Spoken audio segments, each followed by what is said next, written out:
Hello, I'm Paul, and I had plantar fasciitis for about 2.5 years, and let me tell you, it sucked. Oh, it sucked so hard. Now, this video tells you how I got rid of it in hopes that it may help you. Now, caution up front, I'm not a podiatrist, I'm not a doctor, I'm not a physical therapist or a massage therapist, I'm not a health professional of any kind. I have no training in health whatsoever. I'm just a guy who had plantar fasciitis for a long time, and this video is about what helped me personally. Now, this may or may not help you, but you do any of what I did at your own risk. Check with your doctor if you want to be sure. If you're watching this video, you probably know that plantar fasciitis is an inflammation of the plantar fascia. Fascia is a band or sheet of connective tissue that's just beneath the skin, and it's all over your body beneath the skin. And the fascia in your feet is called plantar fascia. So when that becomes inflamed, often due to injury, that's plantar fasciitis. Anyway, I got plantar fasciitis from stamping hard with my bare foot, in fact my bare heel. Stupid, I know. It started slowly, just a small pain in my right heel, kind of part-time. Then it became more frequent and more painful. And then it spread, for lack of a better word, to my left heel, and that became more painful and more regular until probably about 6 months in, it was pretty consistent in both feet. Now at that point, it wasn't that bad. I mean, it hurt and it was a nuisance, and it limited my movement, and I started making calculations about where I could go or how far I could walk without having to sit down, but I knew people who had worse cases. Now, over this time, I was trying lots of stuff to stop the pain. I did the stretches that my podiatrist gave me, the ones with a towel or on the stairs and so forth, and I'll get into all that later. I got a couple cortisone shots, I think actually 2 or 3 or something. I got new sneakers, various pairs of sneakers. I did physical therapy, I did therapeutic ultrasound. None of this worked. I still had hope, though, at that point that it would go away, because everything I read online said that plantar fasciitis typically went away after a few weeks or months, but that some people had to wait longer. So then over the next 6 months or a year, I continued on this quest. I visited another physical therapist. He gave me another shot of cortisone, but said that wouldn't that he wouldn't have done much different from my first podiatrist. I went to a different and better physical therapy place. They gave me more stretches and also some strengthening exercises. And I had more confidence in this second place. And then I started going more often, 2 or 3 times a week. Now, I tried lots of other stuff. Acupuncture with like 3 different acupuncturists. Tons of massage on the theory that I needed the whole muscle system in order. Plenty of yoga. I went to a Rolfer, which is kind of like a very deep tissue massage that seeks to align the whole body. Then one summer I rented an apartment on the beach where everything I needed was within walking distance. I stayed there for 6 weeks thinking that I could knock out the plantar fasciitis once and for all. That what had been keeping me, or keeping the plantar fasciitis going, was having to walk a lot on cement every day in New York City. And then I needed to break the cycle of pain, and that I was constantly sort of re-injuring my foot. Now, that 6 weeks, I just kind of hung out there. I worked, and like on a computer. And then when I got back to New York, within a few weeks, things were back to normal, which is to say, in pain. So, in addition, I wore one of those podiatry sort of boots that you may be familiar with for 2 periods, I think, of like a week or 2. But those only seemed to make things worse. They were seriously uncomfortable. Also, during this time, I tried out many different sneakers and shoes. I tried Asics, Nike, Crocs. I tried out those sort of boat shoes with the curved soles that were supposed to stretch out the muscles of the feet and the tissues of the feet, the ankle and the calf. I also tried various inserts, like sort of Dr. Scholl's type inserts, various cushions and things in the inserts, including some custom inserts that my podiatrist fitted me for and had made for me. Those cost like $200 or something like that. None of this worked. And meanwhile, the plantar fasciitis had actually gotten worse. It made visiting museums, many with marble floors, miserable. Sometimes on the subway, it was too painful to stand, and I'd have to calculate how far I could walk from one subway station to home or to work or whatever. Okay, there were 5 things that finally helped. And I'll tell you what they were and how I discovered them, and just go into more detail about each of them. But just now, a quick overview of what those 5 things were. 1 is stretching, not just the feet, but the legs, because they act as a system. 2 is massage, again, feet and legs. 3 is strength. I found that my fascia were doing the work, my plantar fascia were doing the work that my muscles should have been doing. So when I strengthened my feet and legs, largely by running, ironically, that helped. Number 4 is GAIT, that is how you walk. I had unknowingly changed my gait because of the plantar fasciitis, because I was trying to avoid pain. So I would put more weight on one foot or more weight on one side of one foot and make all these tiny little adjustments without being aware of most of them. And that ended up making things worse. So I had to retrain my gait. And 5 is shoes. I tried all kinds of shoes, as I mentioned, and I'll tell you about the only ones that finally helped, Birkenstock. They make shoes, actually, not just sandals. And in my experience, I needed all 5 of these things to finally get rid of plantar fasciitis, because they support and kind of help one another. Now, before I go into detail on all of this, let me tell you about one thing that helped relieve the pain, even if it didn't get to the root cause of it. One of my early physical therapists taped up my feet and ankles and showed me how to do it. It instantly relieved my pain a lot. Like it was kind of remarkable. In fact, what I thought was relieving the pain was actually the exercise that he gave me, but it turned out it was just the tape. So when I tried not using the tape, I realized it hadn't actually changed anything at all. It was just kind of a Band-Aid. That said, if you want some relief, or here's how I got some relief, I'll briefly mention a taping method that I used that he showed me. I used, incidentally, this brand of tape called Leukotape P, 3.8 centimeters by 13.7 meters. So just a long roll of it, 3.8 centimeters wide. There are other widths, I think. And it looks like this. It's very strong tape. So let's see. I can't remember the whole method that this physical therapist taught me, but it's enough to just tape around the foot once or twice. So you get a length of tape. Actually, let me just adjust the camera here so you can see. So you get a length of tape.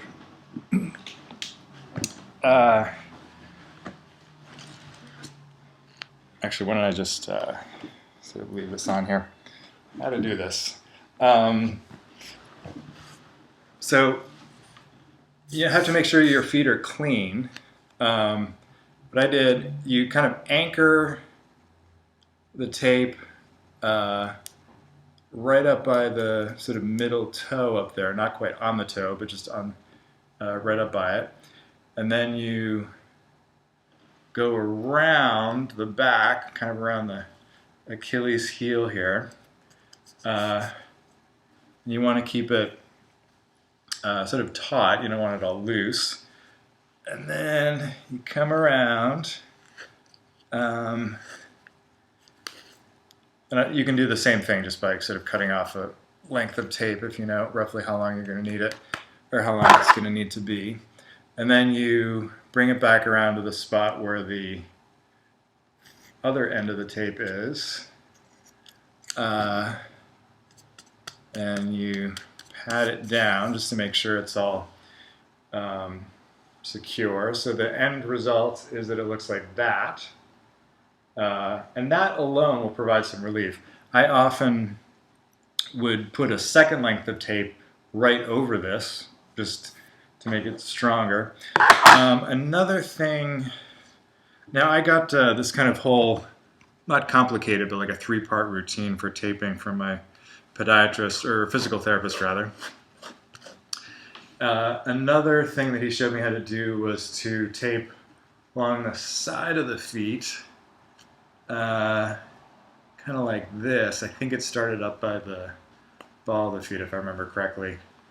And then to just come around like this, and then cut the tape off right here. So that was another taping method. And you could use these at the same time. I'm not 100% sure about that second one. You see here, it's on the side of my foot, kind of wraps around under the heel, and then comes around the other side. But the first one was definitely one that I used a lot. And then I think you can also tie a piece of, or you can put a piece of tape kind of around the heel. That I can't quite remember that one. Anyway, Google it. You can Google foot taping. And you can find all kinds of methods. So that provided some relief. It was good. And again, it's Leukotape P, the stuff that I was using, 3.8 centimeters wide. There's also a brand of tape called KT, like the letters K and T, KT tape. It's kind of loose and flexible. You can Google that separately or check it out on YouTube. There are videos, a lot of videos so you can see how that's done. Anyway, again, that was just a Band-Aid, but it did provide some nice relief. So, part one of the 5 things that finally got rid of the plantar fasciitis is stretching. Let me actually just take this tape off while I'm talking here, because I no longer need this stuff, fortunately. So, stretching. Now the muscles and the fascia, plantar fascia, have to be flexible. Flexible might not be exactly the right word, but they can't be super tight because tightness contributes to the pain. So the stretches that you may have gotten from your podiatrist fit in here. I learned that I had to stretch out not just my feet, but my calves and thighs, because the fascia tissue in your feet, the plantar fascia, are connected to the tissues in your ankles and legs. So it's this band that goes here, and there's like a thick band of them, and then they go up all along your leg, and so they've all got to work together. So there's a variety of stretches you want to do, or that I did anyway. Again, I'm not a professional. This is just what helped me. So you can stretch out your calves and your thighs. Let me actually see if I can get it next to a wall here. Like, let's pretend, for example, that, sorry, this camera is not the best. Like, let's pretend that I'm against a wall here. You want to, you can do sort of an abbreviated lunge. So you're sort of leaning forward with your knee forward. And up to the top half here, let's sort of pretend I'm against a wall.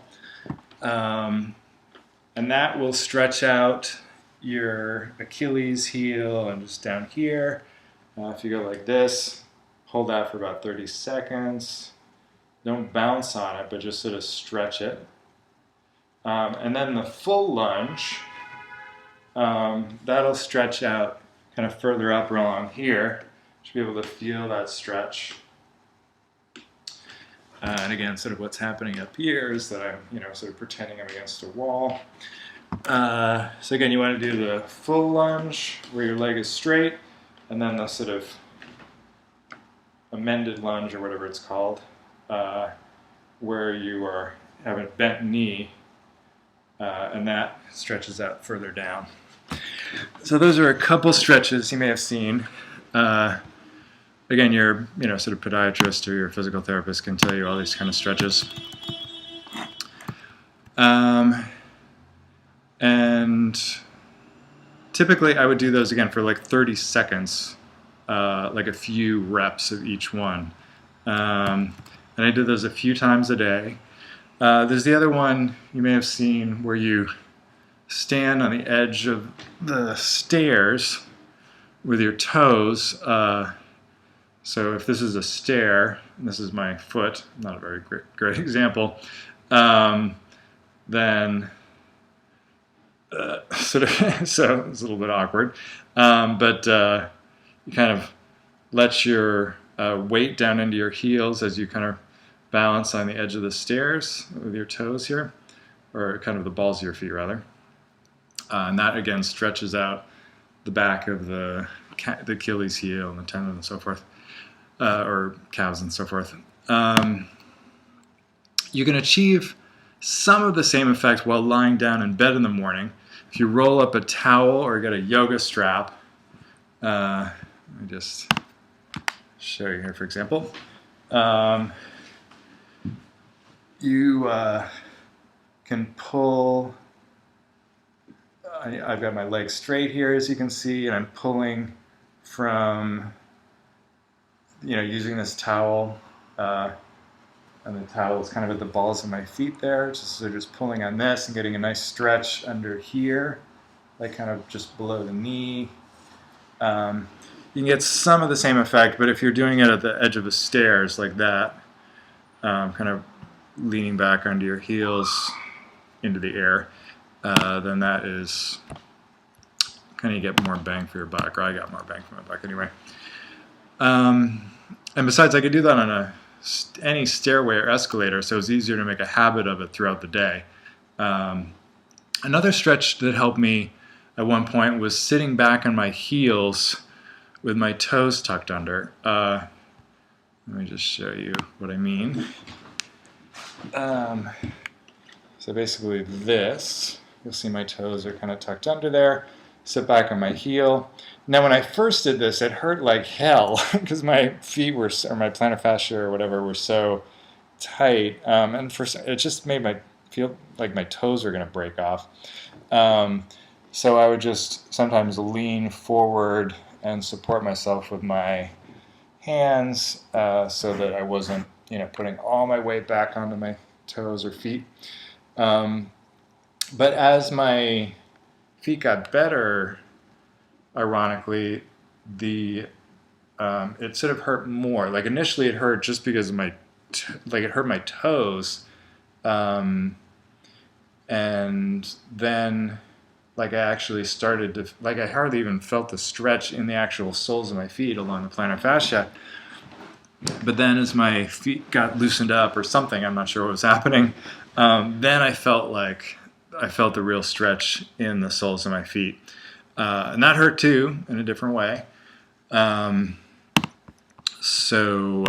I felt like, oh, now we're getting somewhere. Now, at first I was doing all the stretches rather, that the podiatrist told me to, like 2 or 3 times a day, like he indicated, and it didn't work. So I bumped it up to 4 or 5 times a day. That may have helped a tiny bit. Honestly, I can't really remember, but I also did a lot of yoga. The most relevant poses, I think, were downward facing dog, and pigeon, and also the one where you lie on your back and you pull your knees towards you. You sort of fold your one leg over your knee and then pull back like that. So anything that stretches out the calves and the thighs and the butt helped me. The yoga felt good when I was doing it, and I think overall it's a great thing to do. It did not cure me of plantar fasciitis, at least not on its own, or at least not until I started doing these other things in addition. So that's not to dismiss stretching in yoga. I'm saying that it was important for me, but I had to add these other elements before the stretching and yoga and so forth kind of helped out, or until I finally got rid of plantar fasciitis anyway. So eventually I discovered that I had to be doing other things in addition to stretching and yoga. That brings me to item number 2, massage. So since stretching and yoga alone weren't doing the trick, I added massage. I got a lot of massages over the course of the 2.5 years or even more that I had plantar fasciitis. But the massage that helped the most was the massage I gave myself, much cheaper than going to a massage therapist. First, there was the massage I gave myself using a foam roller on the muscles in my legs, a foam roller like this. So I started out with a soft foam roller. The softest ones are white. This is kind of a standard thing in foam rollers, as I learned. And then I moved on to a firmer one, the sort of black, and then finally I moved on to a very firm. I think this is maybe the firmest. Actually, I think there's even a firmer one than this. Yellow. And I also have a sort of travel size gray foam roller, which is pretty firm. It has these ridges on it, which helps sort of dig into the muscles. Now, I will say rolling on this thing really hurt my legs at first, just because they were so tight. My leg muscles were so tight, but it got easier as my muscles and other tissues got less tight. So to use the roller, let me just demonstrate a couple of things that I did. I would roll. It's mostly helped on the sort of front of my thighs and calves. I would put my weight all on one leg. I would sort of lift up one to get all the weight in there on one leg. I'd roll back and forth a little bit and find the tightest spot, and I would rest there for like 30 seconds or something, the tightest or most tense spot. They might think, that must hurt. And yes, it did hurt, and it still does sometimes when when you're resting on the most painful spot or the tensest spot, but that helps release the tension in the muscles. And while you're doing this, you don't want to be tensing your muscles kind of against the pain. You want to sort of ease up on them so that do that. So find the tensest spot. I would do rest there for 30 seconds, and then I would go back and forth, maybe 10 or 15 times or something like that after doing that. And there was that. And I also did that on my calves a little bit, although really it's so close to the bone here that didn't really do much. And you can theoretically do this on the back of your legs, but that didn't help me much. It's just because you're not getting as much weight on your legs because you're resting you're propping yourself up with your hands to do that. So you're just not getting a lot of weight there. So it doesn't really help as much, or at least it didn't in my experience. So there was that, and then what else did I want to tell you about that? So I did this, again, rolled about 10 or 15 times, blah, blah. Oh, and I also want to mention I did this on the side of my calves too, side of my thighs rather. So, because there's a lot of muscle on the side there, like just this whole band of muscles that's so important. And also kind of right around, actually, right, apparently I'm sort of tight right around my hip there. And in the back and so forth, and just sort of rest on the tight spots. So the side and front were the place where I got the most benefit or sort of tension release. There was also a nice sort of stretch or massage technique that a yoga instructor taught me. And that's to roll up a towel. This is just sort of a regular bath towel.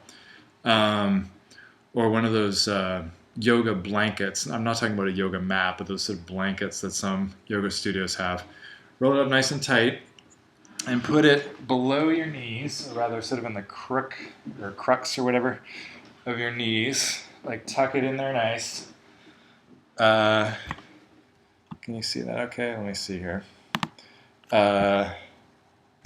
So you tuck it in there as tightly as you can, and then just sort of lean back and let that release the muscles just sort of below or behind the knee or whatever. So it's kind of the inner calf and the inner thigh right up there where it's sort of hard to get to with those stretches. So again, I would do this for, a minute or a couple minutes or something like that. Just, I think I would do this sometimes with my toes tucked under, but typically with them not tucked under, I was just sort of rest into that, get a nice release. And sometimes I would do the same thing with this gray foam roller, which is just about, so I'd tuck it again right in there. I'd do this 1 foot at a time, or one leg at a time rather, because this thing isn't wide enough to accommodate both legs.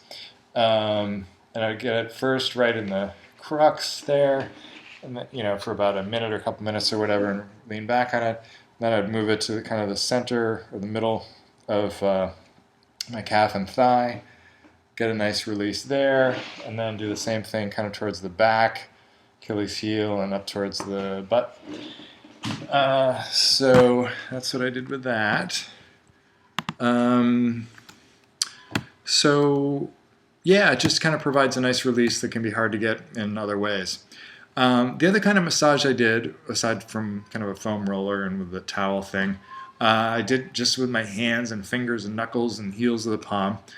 Let me turn the camera here again so you can see. So I massaged, typically starting with the heel of my palm, and I would just really put some weight into it. I would kind of start up here at the calf, really massage it, and then go all the way down to the Achilles heel, and I would just kind of stretch that out nice, kind of concentrate some work there.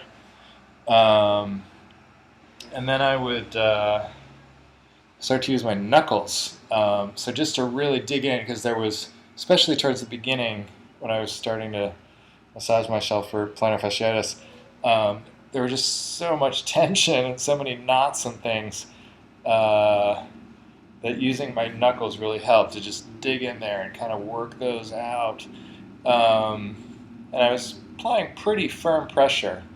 And then, I'd also get kind of like right in there with my knuckles, or sort of the space between the knuckles, to get some nice release at the Achilles heel. And then also around my ankles, there was just so much tightness in there. I'm not sure how much muscle there is in there exactly, but just everything was so tight. So I would just massage that really firmly and get in there. And then another thing I would do, actually, incidentally, is especially like in the mornings when I got up, if my feet were just kind of stiff, or my feet or legs or whatever were stiff, use my elbow to massage the front of my thighs, and then right down towards the knee as well. It was more sensitive, and still remains more sensitive, just sort of as a matter of physiology, towards the knees. So I try not to put too much pressure there, but use some to kind of get a release there. Do it on the other leg and so forth. So that's another thing I would do. Now, months later, a few massage therapists or physical therapists told me basically it's fine to be vigorous here, that I wasn't going to do myself any harm. So I would really just put a lot of weight into it. Again, I'm not a health professional of any kind, and what applied to me may not apply to you. So follow what I did at your own risk. Anyway, all of this massage was the next level in getting rid of plantar fasciitis. It provided temporary relief, so sometimes it was just a matter of a few minutes of walking around outside, and it was back to my normal level of pain. But I realized, actually there are things I can do that can help. But it was a critical element, and again, it was a part of this sort of 5-part thing that I did that finally got rid of the plantar fasciitis. Now, the next step in my evolution, however, was the biggest, and that leads us to part 3, strength. So about this time, I had tried like all kinds of shoes, and massages and yoga and acupuncture and physical therapy, and none of it did the trick. One massage therapist had emphasized the importance of strength and gave me various exercises to do at home, which were kind of time consuming, but I did them all. There were a lot of leg lifts, stuff to strengthen the muscles used in walking and standing, like glutes and calves and thighs and everything. Now, I don't remember the exercises at this point, and I think you can get those from your podiatrist or physical therapist or whatever, physical therapist really mostly, or on YouTube. There are various exercises like, sort of this one where you do these scissors thing and leg lifts and blah, blah, blah, blah, blah. And I don't doubt that all those are great, but they didn't really do the trick for me. So, I did these exercises for a month and they didn't help. For months, they didn't help. And then my boyfriend, who was a runner, suggested I try running. Now, he said that he thought that all the time I spent resting my muscles, like 6 weeks on the beach and lots of evenings, I would just come home and, relax or sitting down on the subway all the time and so on, was ultimately useless. Sure, the rest provided relief at the end of the day or in the middle of the day for that matter, but it hadn't treated the root cause. I had spent all this time laying off my feet, laying off the plantar fascia, thinking that that would cure things, the rest would cure things. But my boyfriend reasoned that during that time, that my plantar fascia had gotten a rest, so had my muscles, and they had gotten weaker. And so now the plantar fascia were doing a lot of the work that my muscles were supposed to be doing. And the exercises I did in physical therapy or at home just weren't enough to battle back against the strain that I was constantly placing on the plantar fascia in my everyday life, whether it was walking to the subway or going out or even just standing up. So it stood to reason that I needed to exercise the whole system, my feet and my legs and theoretically the rest of my body, but anyway, the feet and legs at the very least. So I figured I had nothing to lose and I started running. So it was just a quarter of a mile at first, and then over a month or two, I think I bumped it up to like a half a mile and then 3/4 of a mile and a mile. And so forth. And then just going once or twice a week at first, then maybe 3 times a week, I guess. And before and after each run, I would stretch and do massage. And, some people may say, well, like, oh, I'm not an athletic person, like, I can't run.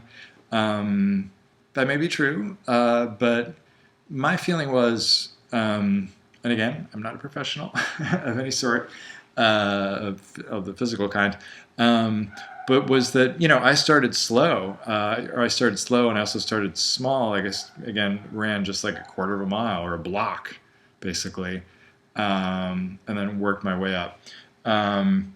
So I want to mention I ran in those barefoot shoes. I'll talk more about these a little bit later, and I still run in these barefoot shoes. These are Vibrams 5-finger shoes.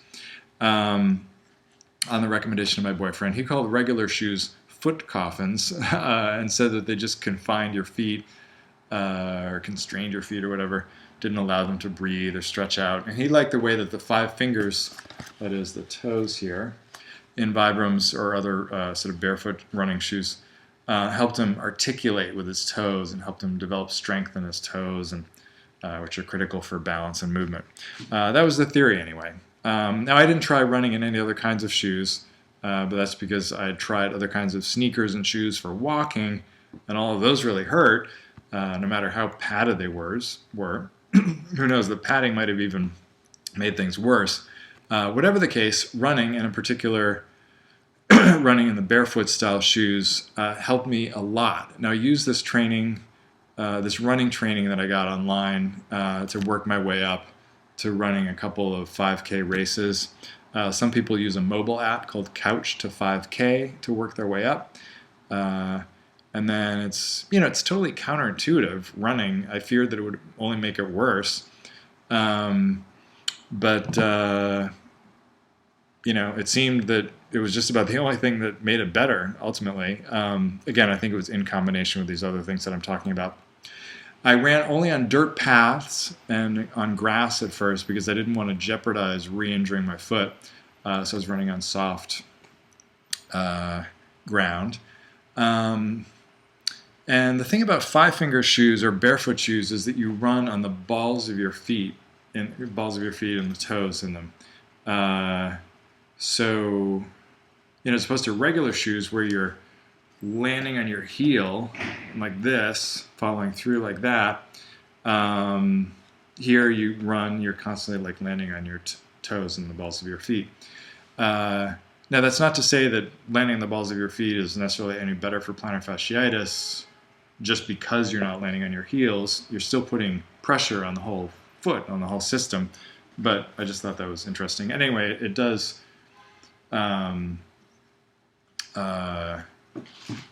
give your toes, like, it uses your toes in a different way, and it strengthens your toes in a way that other kind of running shoes, non-barefoot running shoes, do not.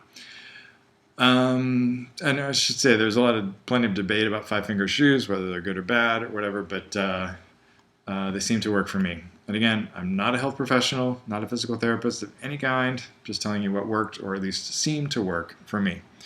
I also ran some on a treadmill, but the muscles you use on a treadmill are somewhat different, as I understand it, than the ones you use running on solid ground. Because on solid ground, you're propelling yourself forward. And as I understand it, on a treadmill, it's more like you're kind of moving up and down while the treadmill moves underneath you. So those are different muscles you're using, or you're using somewhat different muscles. I'm not 100% sure about the physiology of it, so don't quote me on any of this. But it was strengthening my muscles, the ones that I used to walk and run. Great. But just as stretching didn't help so long as I wasn't strengthening also, so too strengthening didn't help so long as I wasn't walking right. So this brings us to part 4 of this video, GAIT. So your GAIT, like G-A-I-T, is like how you walk, like the movement of your feet, one in front of the other, where you place your feet on the ground, and maybe it even has to do with the movement of your whole body, but at least your feet and your legs. So around the same time that I was running, I went to see my 3rd or maybe even my 4th physical therapist at that point. Rocky Bornstein was her name. She's in New York City, and she was a big help. Now, Rocky was a dancer for many years before she became a physical therapist, and she still works with a lot of dancers in her physical therapy practice. Rocky was great. For anyone who can't afford physical therapy or isn't in New York City to request an appointment with Rocky, here's the gist of some of what she told me. So my first session with Rocky, she tested my strength, like how strong or weak various of my leg and feet and glute muscles were, like the ones that help me sort of pivot, if this is my foot, kind of around the axis of my ankle, or any other muscles involved in walking. And unsurprisingly, I suppose, a bunch of them were very weak. They'd fallen out of regular use because I spent so much time just resting them.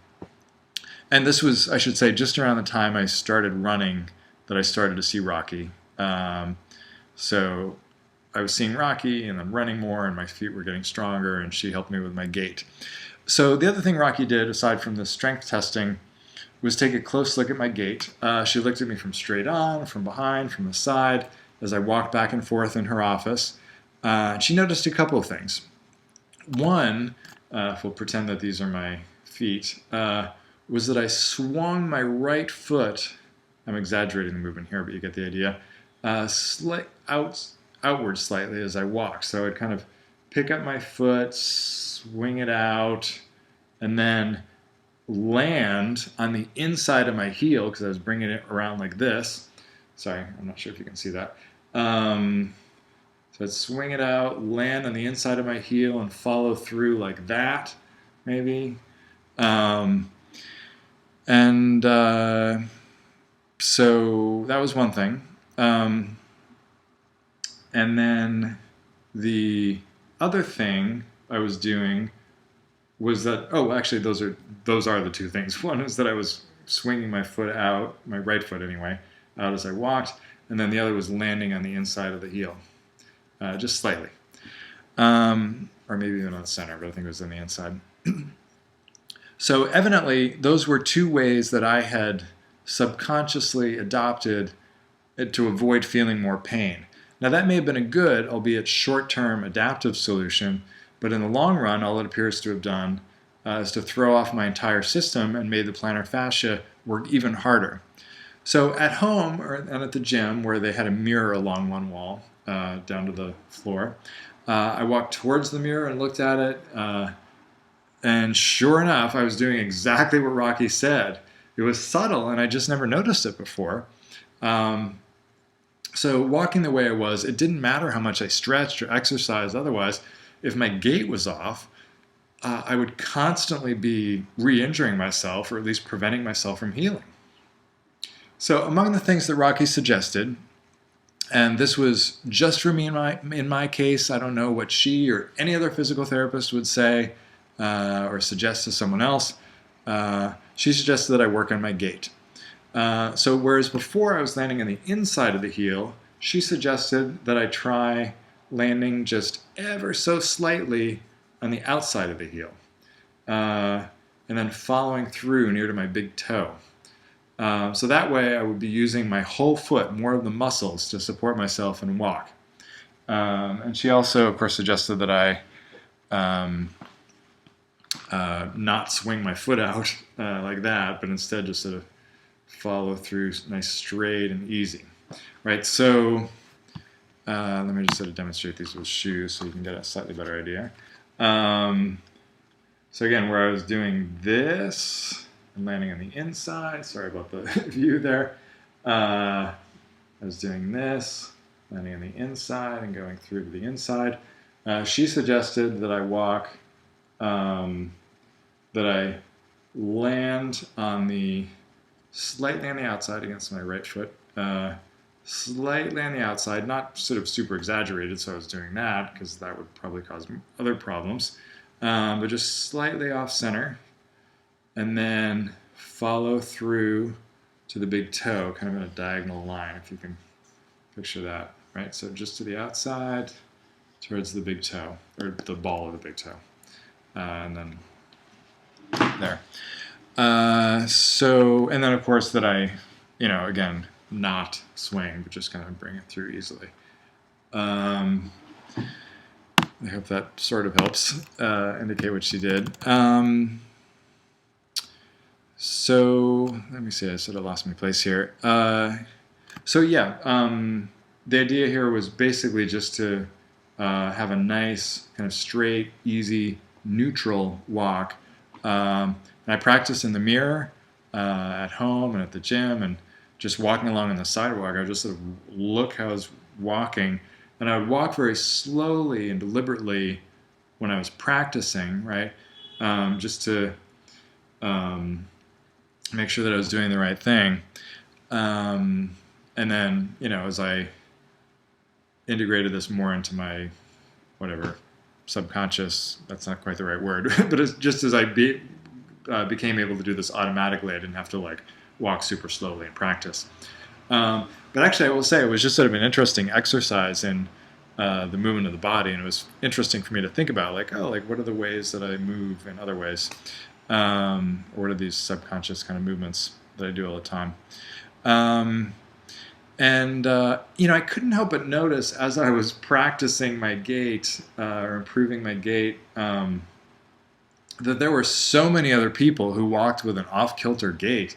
Maybe their feet were splayed, so they would kind of walk like this, and their toes would be splayed as they walked, or they would walk, with some kind of weird pattern that seemed as far from neutral as could be.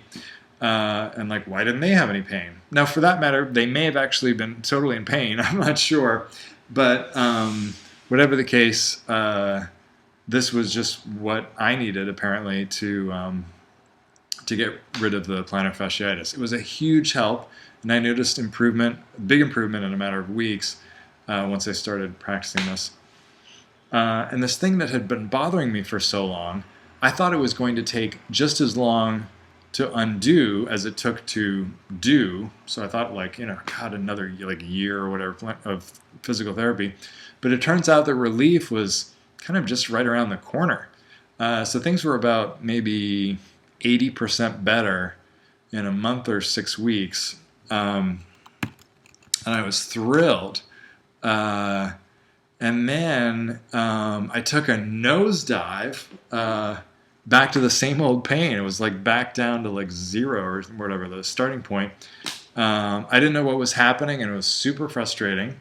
But the difference was that now I had hope that it could be better. I realized that it didn't have to be this way. So I kept up with the running and the massage and the stretching. And when I was seeing Rocky for physical therapy, I hadn't been running for all that long.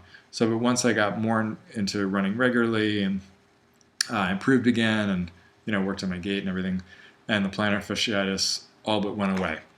And ultimately totally went away. But there was just one more ingredient, and that brings us to part 5, shoes. So just as my gait was affecting me anytime I walked, or stood for that matter, well, walked, it was the same thing with shoes. If I was wearing the wrong shoes or shoes that hurt me, then I could stretch and run until I was blue in the face. It wouldn't matter. I had to have the right shoes. So by this time, I'd been through so many pairs of shoes, like lots of sneakers, Nike and Asics and all these other brands, lots of other kinds of shoes, like I got Crocs, and then there were the rocking shoes with a kind of bowed bottom, or bowed sole, by MBT, I think is the name of the brand. And I must have spent over $1,000, well over $1,000 actually, on different shoes over the course of about 2 years. And none of them seemed to work for me. Now that's just me. Maybe they would work for you. I'm not sure. But then finally, somewhere in there, I got a pair of Birkenstock sandals, which I showed you a minute ago. This is the Arizona style or model or whatever of which is the most popular Birkenstock style of sandals. They have a low heel. I know these are sort of bent up, but that's just from because these are kind of an old pair. They have a low heel, or I think what's maybe called a neutral heel. I'm not sure about that. So there's no lift to your heel, and I believe that's important. Now with lots of sneakers and shoes, if I can sort of demonstrate with my hand here, the heel is raised a little bit. It doesn't have to be high heels, but just like a lot of shoes have like a little lift to the heel. And there's some kind of cushion in the heel and, whatever. And that, if I understand correctly, compresses the muscles and the fascia and other tissues in your feet and your legs, especially right here around the heel and the Achilles heel. So, this is like with a sort of a regular shoe, if you will. Then you get all this sort of compression, whereas with a Birkenstock, sorry, I can't quite demonstrate this totally. There's sort of more of like a 90-degree angle, if you will, there on your leg to your feet, so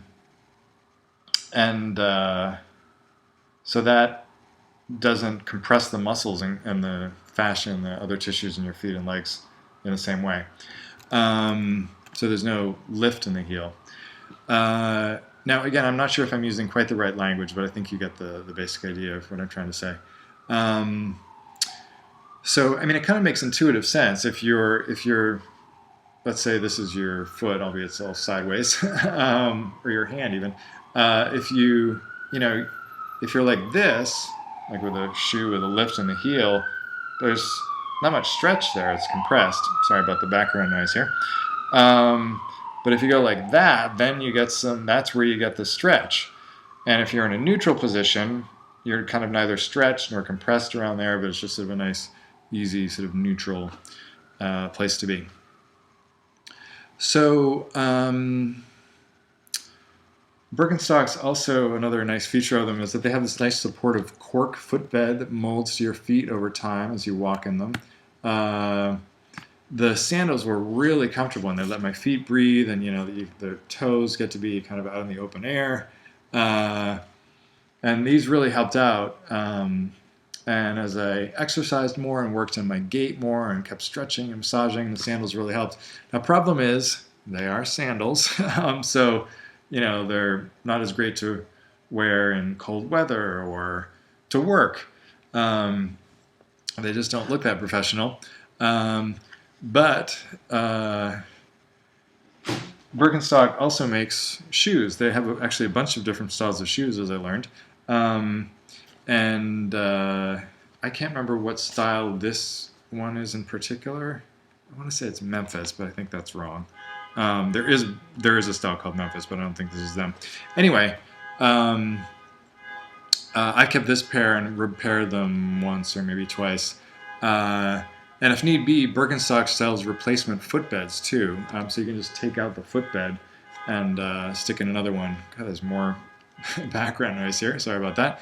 Now, one thing that I really like about this style of Birkenstock is that it has a wide toe box. The toe box, I learned, is what they call the place where your toes go, like right here, towards the front of the foot.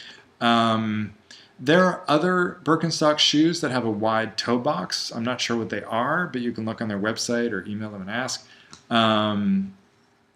Again, this particular style got discontinued, but look up other ones with a wide toe box if you see fit.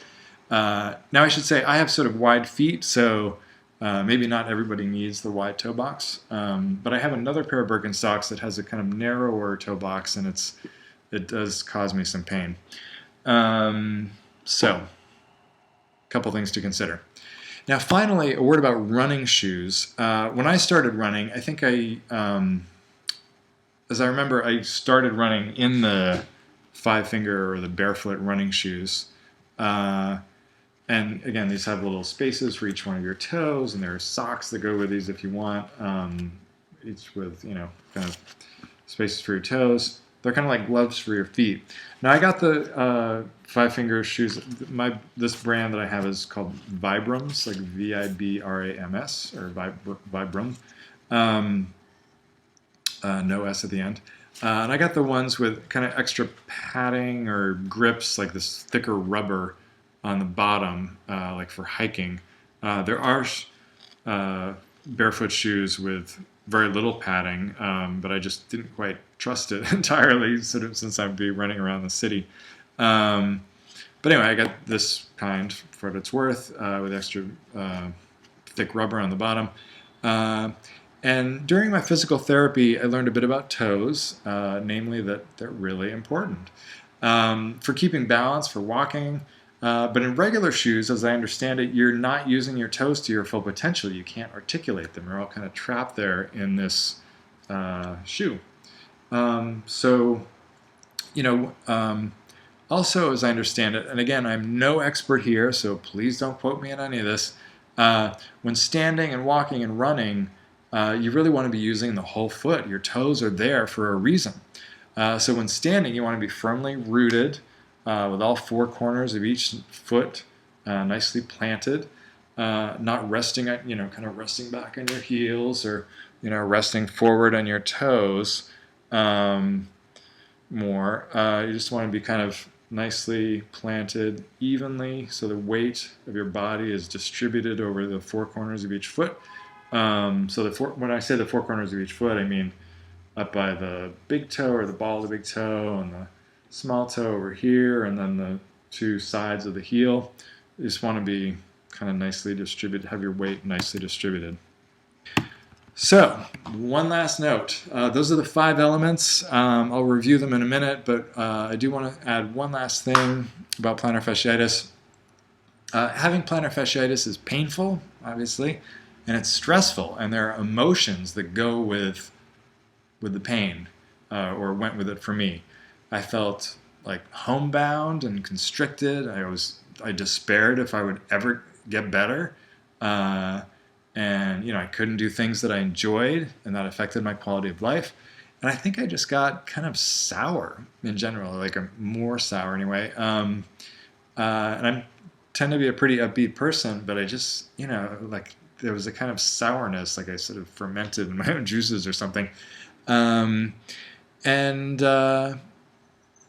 So, one thing I did was just to try to give my feet a little love. I would give myself a foot bath sometimes, a little bucket or a little foot bath that I got, or I'd rub my toes or gently stroke my feet. And these were little reminders that even though my feet were the source of such pain, or at least the site of such pain, they were also, or they could also be sources of pleasure. And that helped keep my spirits up. So to review the 5 elements, let's see here. 1, stretching. I needed that because my fascia and everything were tight, so I did yoga and other stretches and so forth. 2 is massage, self-massage. I needed that for the same reason, to ease up the tight tissues and to maintain flexibility and suppleness. 3, strength. To make sure that the whole system was doing the work, the muscles were doing the work that it should be doing, rather than putting it all on the heels and the plantar fascia. Because without strength, all the massage and stretching would have been useless, sort of, I think. Number 4, gait. How I walked affected everything, because if I was walking wrong, then I was constantly sort of re-injuring myself or not allowing myself to heal in any case. And then finally, shoes. Kind of the same as the reason for correcting my gait, because if my shoes were holding my feet in a bad position and I was walking in them all the time, I just couldn't heal. So and then love your feet, just get some pleasure out of them. So those are the 5 things. And I want to say again, I'm not a doctor, I'm not a massage therapist or physical therapist or health professional of any kind. So again, anything you do that I suggested, you do at your own risk. You might want to check with a doctor, preferably a good one or a good physical therapist, because I went through, again, 3 or I think 4 physical therapists really before I found one that was just great and worked for me, and she knew how to check my gait, everything like that. So there's that. I hope this has been of some help, and I hope you get rid of your plantar fasciitis. I know it's a huge drag, yeah. So thanks for watching, and be well.